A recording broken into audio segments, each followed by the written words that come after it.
అండి, ఎలా ఉన్నారు అందరూ? బాగున్నారా?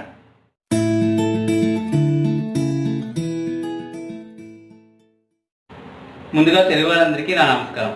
అదే కదండి మన సంస్కారం. పండగలు వస్తే దేవుడికి నైవేద్యం పెట్టాలి. ప్రతిసారి పరవన్నం, పాయసం, పులిహోర ఇలా కాకుండా ఈసారి మీరు చక్కెర పొంగల్ని అతి సులువుగా మీకు ఎలా చేయాలో చూపిస్తాను. నేను ఈ వీడియోలో ఇచ్చే టిప్స్ మీరు ఫాలో అయితే గనక మీకు రుచికరమైన చక్కెర పొంగలి ఎలా తయారు చేయాలో తెలుస్తుంది.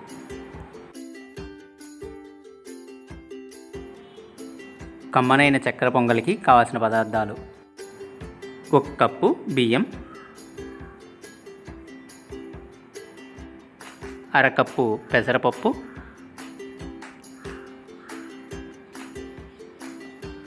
1 కప్పు తరిగిన బెల్లం,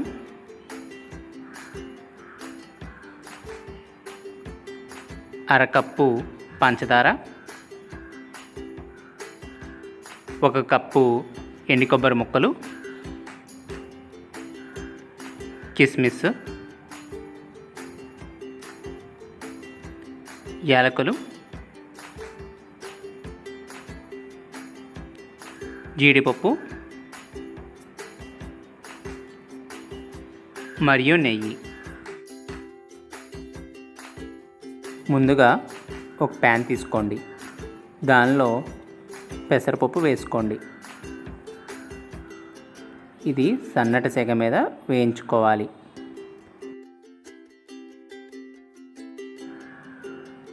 ఇలా వేయించుకోవడం వల్ల చక్కెర పొంగలి చాలా కమ్మగా ఉంటుంది.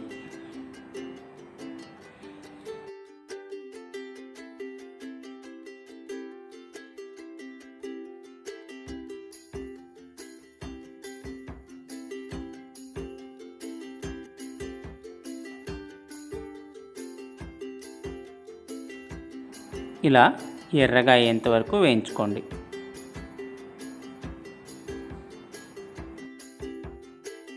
ఇప్పుడు ఒక రైస్ కుక్కర్ తీసుకొని దానిలో మనం వేయించుకున్న పెసరపప్పుని వేసుకుందాం.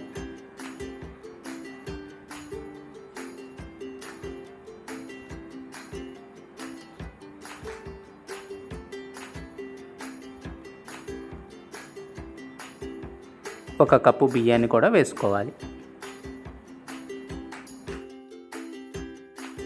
ఇప్పుడు నీళ్ళను పోసుకొని శుభ్రంగా కడుక్కోవాలి. 1 కప్పు బియ్యానికి 2 కప్పుల నీళ్ళు పోసుకోవాలి. అలాగే అరకప్పు పెసరపప్పుకి 1 కప్పు నీళ్ళు పడుతుంది. అంటే మొత్తం మనం 3 కప్పుల నీళ్ళు పోసుకోవాలి. ఇదిగోండి, మనం 3 కప్పుల నీళ్ళని పోసుకుంటున్నాం.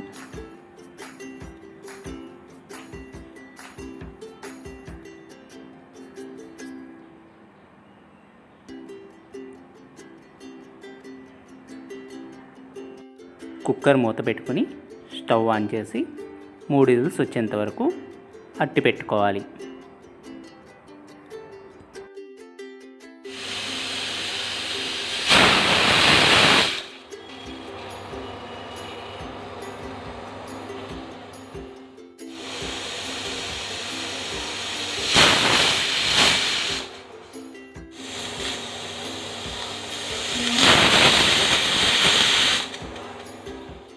ప్రెషర్ పోయినాక రైస్ ఎలా ఉడికిందో చూద్దాం.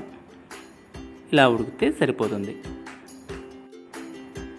ఒక ప్యాన్ తీసుకుని దాంట్లో నెయ్యి వేసుకోండి.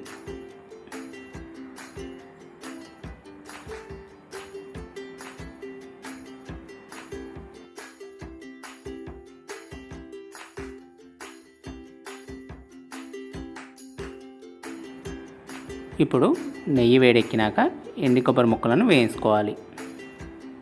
సన్నటి సెగ మీద వేయించుకోవాలి. ఈ ఎండు కొబ్బరి ముక్కలు మాడకుండా ఎర్రగా వేయించుకోవాలి.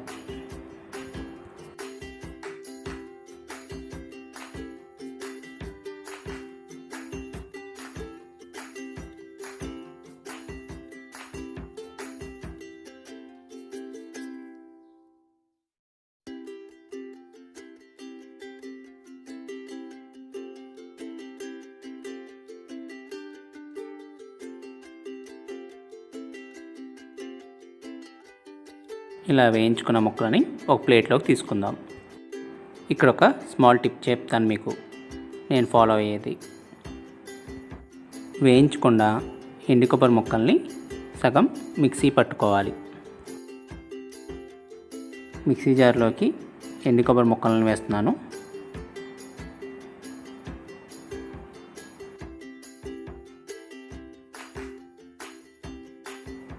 ఇలా మిక్సీ పట్టిన ఎండు కొబ్బరి పొడిని చక్కెర పొంగల్లో వేసుకుంటే చాలా టేస్టీగా ఉంటుంది.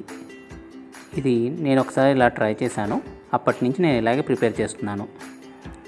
అండ్ ఎండు కొబ్బరి తినని వాళ్ళు కూడా ఇది చాలా ఇష్టంగా తింటారు.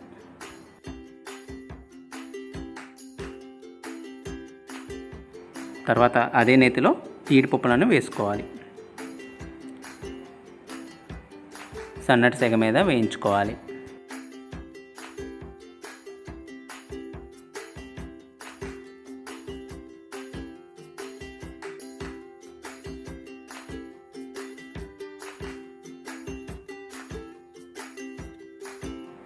తర్వాత కిస్మిస్ కూడా వేయించుకోవాలి.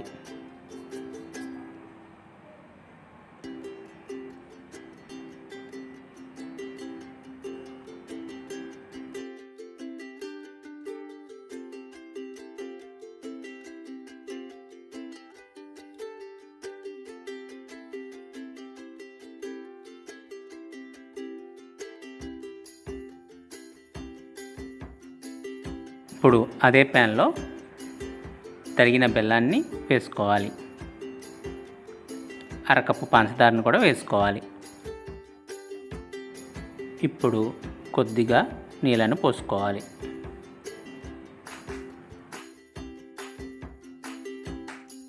ఈ బెల్లం పంచదార నీటిలో కరిగేంత వరకు కుక్ చేసుకోవాలి.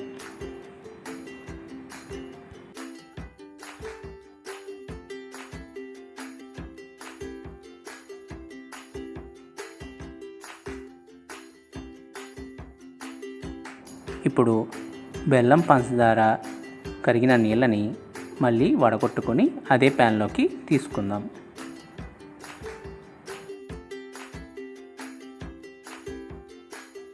ఇప్పుడు కొద్దిగా యాలకుల పొడిని వేసుకోవాలి. బాగా కలుపుకోవాలి.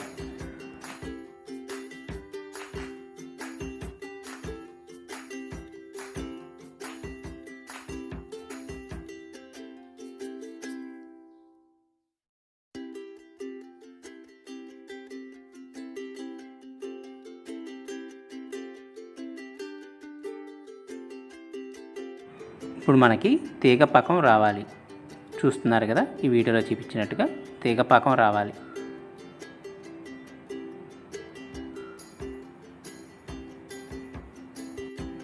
ఇప్పుడు ముందుగా మనం ఉడికించుకున్న పెసరపప్పు రైస్ని దీంట్లోకి కలుపుకుందాం. ఒకసారి తీగ పాకం వచ్చినాకే రైస్ని వేయాలి. ఒకసారి మొత్తం కలిసేట్టుగా కలుపుకోవాలి. పాకం అంతా రైస్కి పట్టేట్టుగా కలుపుకోవాలి.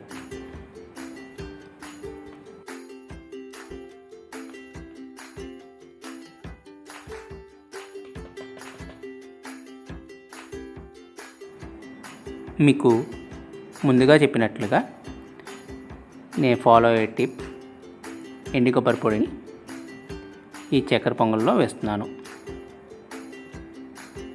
ఇలా వేసుకోవడం వల్ల చక్కెర పొంగలి చాలా టేస్టీగా ఉంటుంది.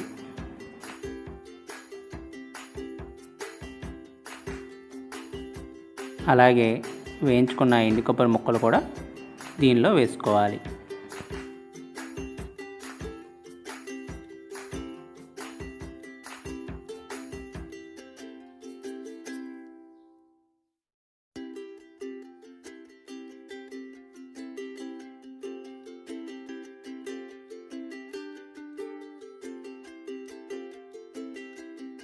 ఇలా పాకంలో రైస్ ఇలా ఉడకాలి. అప్పుడే పాకం రైస్కి పడుతుంది.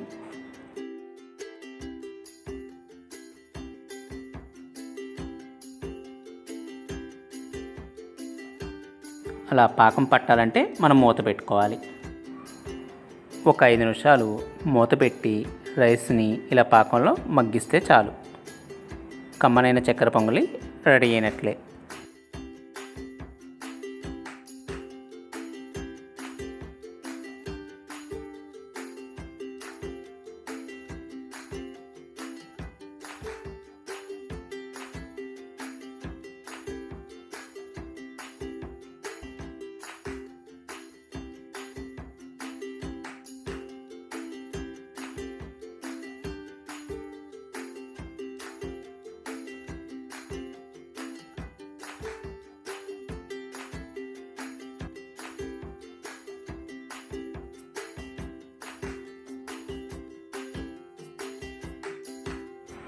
ఇప్పుడు మనం ఈ సర్వింగ్ బౌల్లోకి చక్కెర పొంగల్ని తీసుకుందాం.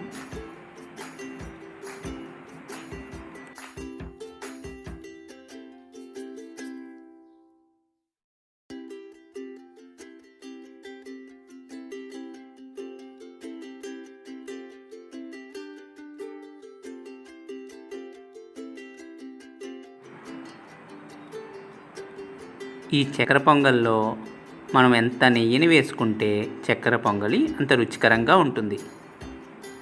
అంతేనండి, చక్కెర పొంగలి రెడీ అయినట్లే. మీరు కూడా ఈ వీడియోలో ఇచ్చిన విధంగా ఈ రెసిపీని ట్రై చేసి చూడండి. ఎలా ఉందో నాకు కామెంట్స్ రూపంలో చెప్పండి.